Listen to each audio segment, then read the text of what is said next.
Welcome students to your own channel biology classes. और बेटा जैसा कि मैंने आपको बताया था कि हम जो है मतलब क्वेश्चन आंसर्स लेकर के आएंगे इम्पोर्टेंट।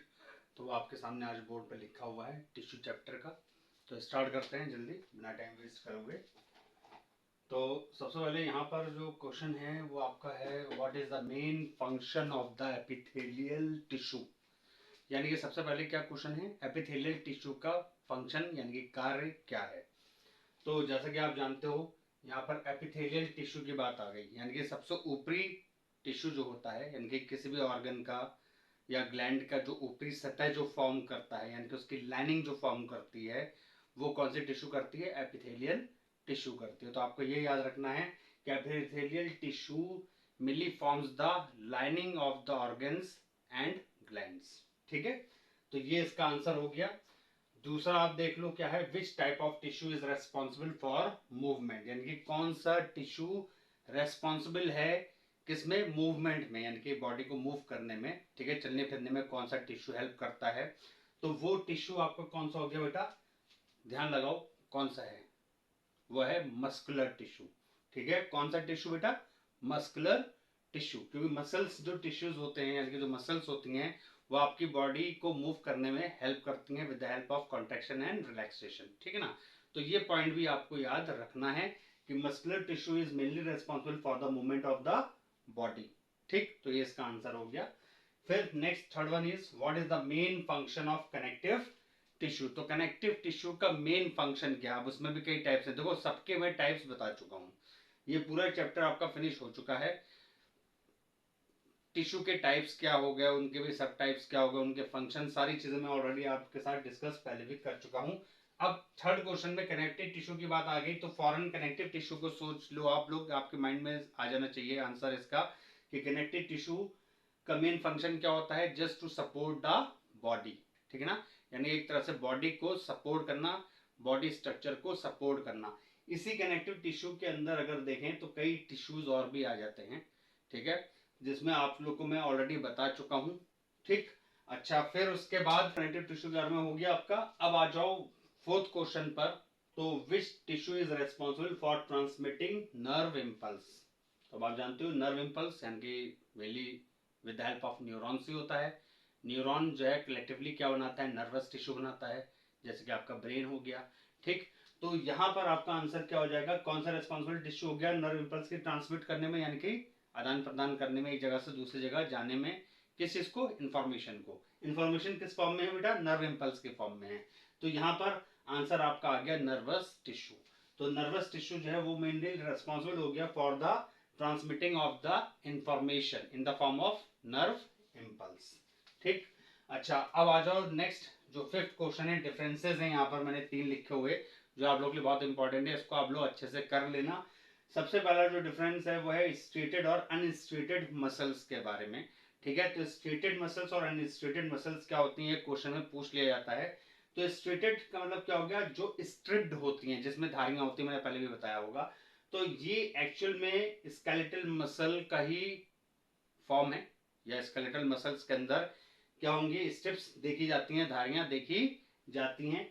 जबकि अनस्ट्रेटेड मसल्स के अंदर कोई भी आपको स्ट्रिप्ड लाइन दिखाई नहीं देगी, कोई भी धारी दिखाई नहीं देगी, ये होती है पूरी तरह से स्मूथ मसल्स। ठीक है, तो ये जो स्ट्रेटेड हो गई ये आपकी होते हैं इनवॉलेंट्री, सॉरी वॉलेंट्री। ठीक है, और जबकि स्ट्रेटेड मसल जो होगा, अनस्ट्रेटेड जो मसल्स होती हैं वो होती हैं आपकी इनवॉलेंट्री। तो अब यहां पर भी एक डिफरेंस यहां पर मैं लिख सकता हूं कि वॉलेंट्री और इनवॉलेंट्री, यानी कि वॉलेंट्री एंड इनवॉलेंट्री। ठीक है, मसल्स,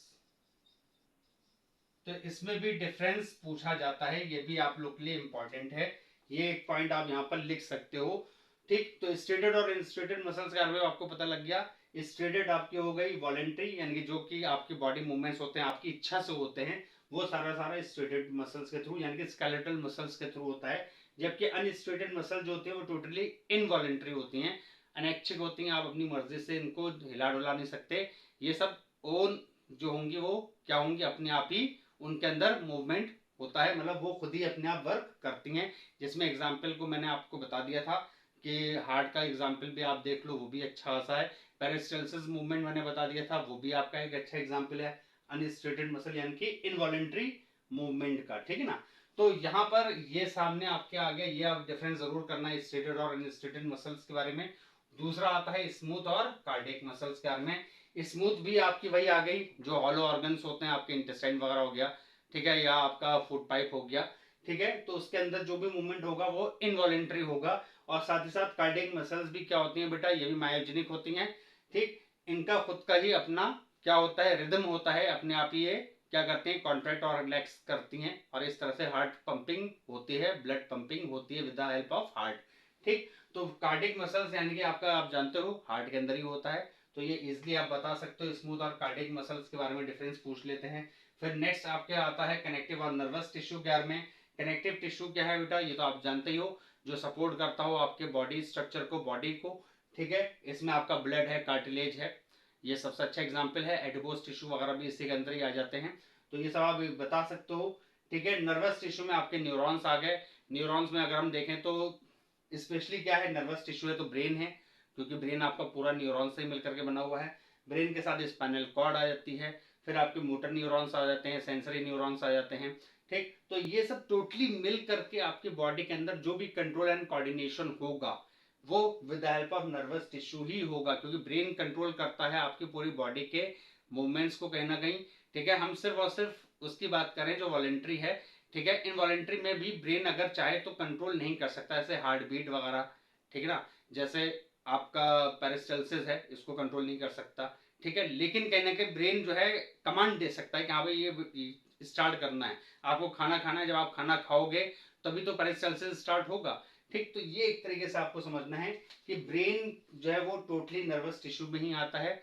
स्पाइनल कॉर्ड के जरिए सिग्नल्स आपकी बॉडी में जाता है, फिर मोटर सेंसरी न्यूरॉन्स जो है वो पूरा रिसीव करते हैं, और फिर एक्शन रिएक्शन आपको बॉडी के अंदर देखने को मिलेगा, ठीक है, नर्वस टिश्यू के थ्रू, ठीक है। अच्छा, ये मैंने जो अभी पॉइंट यहाँ पे इन्वॉल्व करा है वो इसलिए इन्वॉल्व करा कि आपको वॉलेंट्री और इनवॉलेंट्री एक्शंस के बारे में, वॉलेंट्री इनवॉलेंट्री मसल्स के बारे में भी पता होना चाहिए कि क्या होता है। वॉलेंट्री मैंने पहले ही बताया था, फिर से आपको बता देता हूँ। वॉलेंट्री होता है जो आपके मर्जी अनुसार काम हो, जैसे मैं अपना हाथ हिला रहा हूँ, मेरी मर्जी है, मैं कुछ उठाना चाहूँ उठा लूंगा, ठीक है ना, वो मेरी मर्जी है, ठीक है। मैं चलना चाहूँ चल लूंगा, दौड़ना चाहूँ दौड़ूँ या कूदूँ, कुछ भी कर लूँ, ठीक ना, वट एवर।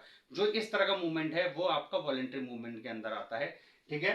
और जो इनवॉलेंट्री मूवमेंट्स हो गए, इनवॉलेंट्री मसल्स आप जानते ही हो, मैंने आपको एग्जाम्पल अभी दे दिया, बार बार नहीं बताऊंगा, ठीक है। तो इन दोनों के बीच में भी डिफरेंस जरूर कर लेना, और डिफरेंस आपके 3 से 4 डिफरेंसेस होने चाहिए ईच साइड, ताकि मार्क्स वगैरह आपको अच्छे मिल जाएं। अच्छा, नेक्स्ट क्वेश्चन 6 वाले पे आ जाओ। Functions of adipose tissue, blood, cartilage, ठीक है ना। ये सब मैंने आपको अभी हाल फिलहाल में कल ही पढ़ाया है, ठीक है। तो इसमें अगर देख लो, कल परसों में मैंने पढ़ाया ये सारी चीजें। एडिपोज टिश्यूज क्या हो गया, फैट टिश्यूज, एनर्जी स्टोरेज के लिए होता है, ठीक है। साथ में एक तरह से आपकी जो स्किन होती है, इसके नीचे जो है एक लेयर पाई जाती है आपकी, जो सपोर्ट करता है, हेल्प करता है, प्रोटेक्ट करता है आपके अंडरलाइन टिश्यूज को भी, ठीक है ना। फिर ब्लड, जाहिर सी बात है ये भी आप जानते हो, ये भी कनेक्टिव टिश्यू हो गया। ये आपकी पूरी बॉडी में ऑक्सीजन का ट्रांसपोर्ट करता है, ठीक है, रेस्पिरेशन में हेल्प करता है, ठीक। साथ में जितने भी आपके हार्मोन्स होते हैं, मिनरल्स हैं, विटामिन हैं, वो सब आपकी बॉडी में जो है इसी ब्लड के थ्रू ही क्या होते हैं, ट्रांसपोर्ट होते हैं। ट्रांसपोर्टेशन इसी ब्लड के थ्रू ही आपके बॉडी के डिफरेंट पार्ट्स में होता है। अच्छा, कार्टिलेज में आप अगर देखें तो जैसे फूड पाइप है, फूड पाइप को बनाने में हेल्प करता है, यानी कि जो सी रिंग होती है उसके रिंग टाइप जो स्ट्रक्चर आप देखोगे कार्टिलेजिनस होता है। ईयर पिना आपका ये जो हो गया दिस वन, ये आपका कार्टिलेजिनस है। नोज ये कार्टिलेजिनस है, ठीक है। तो काफी कुछ चीजें आपको अगर देखें तो ये बॉडी को कहीं ना कहीं सपोर्ट कर रही हैं, ये स्ट्रक्चर्स बॉडी को सपोर्ट करती हैं। आपका फेस अच्छा लग रहा है, आपकी नाक अच्छी है, आपका कान अच्छे हैं, तो मतलब ये भी एक तरह से अपीयरेंस में और बॉडी के लुक में सपोर्ट करते हैं, ठीक है ना बेटा। तो इस तरह से समझ लो। अच्छा, फिर 7th क्वेश्चन आ जाता है structure and functions of the nervous tissue, diagram of neuron. ये भी बहुत इंपॉर्टेंट क्वेश्चन है, अगर देखा जाए तो नर्वस टिश्यू के बारे में पूछ लिया जाता है, भाई नर्वस टिश्यू क्या होता है, इसके बारे में आप बताइए, इसको एक्सप्लेन करिए। तो जब आपको एक्सप्लेन करना होगा तो नर्वस टिश्यू के बारे में पहले आपको बताना है, फिर उसके फंक्शन बताने हैं, ब्रेन के बारे में, ठीक है। और फिर आपको मैंने स्पाइनल कॉर्ड है, गैंग्लिया बताया था, न्यूरोग्लिया दिखा बताया था, ठीक है। ग्लायल सेल्स के बारे में मैंने आपको बताया था कल। तो ये सब चीजों का आप देख लो, और फिर एक वेल लेवल डायग्राम स्ट्रक्चर जो होगा वो न्यूरॉन का बनाया जाएगा, जिसमें आप ऊपर का साइटोन बॉडी के साथ डेंड्राइट्स दिखाओगे, ठीक है, फिर आप उसका एक्सॉन दिखाओगे और एक्सॉन टर्मिनल भी दिखाओगे। मतलब ये कंप्लीट स्ट्रक्चर आपको न्यूरॉन का दिखाना है। ये आपको पता है कि 1 मीटर लंबा होता है बॉडी के अंदर, ओवरऑल किसके अंदर, ब्रेन के अंदर, ठीक है ना। अच्छा, अब इसमें आ जाओ क्वेश्चन नंबर 8 को अगर देख लो तो इसमें क्या लिखा है, explain epithelial tissue and its types with their functions. तो ये भी बहुत इंपॉर्टेंट है, पहला टॉपिक मैंने आपको यही स्टार्ट कराया था टाइप्स ऑफ टिश्यू के अंदर। तो एपी का मतलब हो गया ऊपर वाला, ठीक है ना, जो ऊपर बाहरी सुपरफिशियल लेयर जो होती है। तो एपिथेलियल टिश्यू वही हो गया जो, जैसे स्किन आप देख रहे हो, this is what, this is also epithelial tissue, ठीक है ना। किसी भी ऑर्गन, जो हमारी बॉडी के इंटरनल ऑर्गन की अगर आप बात कर लो, ऐसे सपोज कर लो आपने हार्ट की बात कर ली, तो हार्ट के ऊपर जो कवरिंग है, वो कवरिंग जो होगी वो एपिथेलियल टिश्यू की होगी, ठीक है। या कोई भी आप ऑर्गन की बात कर लो, ठीक है ना, जैसा आप लंग्स की बात करो तो लंग्स के ऊपर जो टिश्यू आ गया जो कवर कर रहा है उसको, ठीक है ना, तो वो भी क्या है, एपिथेलियल टिश्यू ही है, ठीक है ना। ग्लैंड्स, ग्लैंड्स में भी आप देख लो तो उसकी जो बाहरी सतह है जिस जो कवर कर रही है ग्लैंड को चारों तरफ से, वो क्या है, एपिथेलियल टिश्यू है। तो यहाँ पर आप एपिथेलियल टिश्यूज के सारे प्रकार बता सकते हैं, स्क्वैमस हो गया, क्यूबाइडल वगैरह, ठीक है। तो ये सब आप उसको बता दिया, ऑलरेडी मैं बता चुका हूँ, मेरी पिछली वीडियो में जाकर के आप सारी इनकी डिटेल्स देख सकते हो, समझ सकते हो। और देखो ये मैंने इजी लैंग्वेज में आप लोगों को बताया है, हिंदी का ज़्यादा यूज़ कर रहा हूँ, जहाँ पे इंग्लिश का हिंदी में वर्जन करता हूँ, ट्रांसलेट करता हूँ, ताकि मेरे यूपी जो बच्चे हैं, जो हिंदी मीडियम के बच्चे हैं, वो भी समझ सकते हैं और इंग्लिश मीडियम वाले भी समझ सकते हैं, ठीक है। इसलिए मैं आपको line to line, word to word समझाता हूँ, ठीक। तो ये सारे के सारे क्वेश्चंस आपके 9th क्लास के हिसाब से टिश्यू चैप्टर के कंप्लीट हो जाते हैं। इसको देख लो, नोट कर लो, याद कर लो अच्छे से। अगर कोई भी क्वेरी हो तो मुझसे आप लोग पूछ सकते हो, डिस्कस कर सकते हो कमेंट बॉक्स में। All the best students for the upcoming exams, और चैनल को अपने लाइक और सब्सक्राइब करें। Thank you very much students.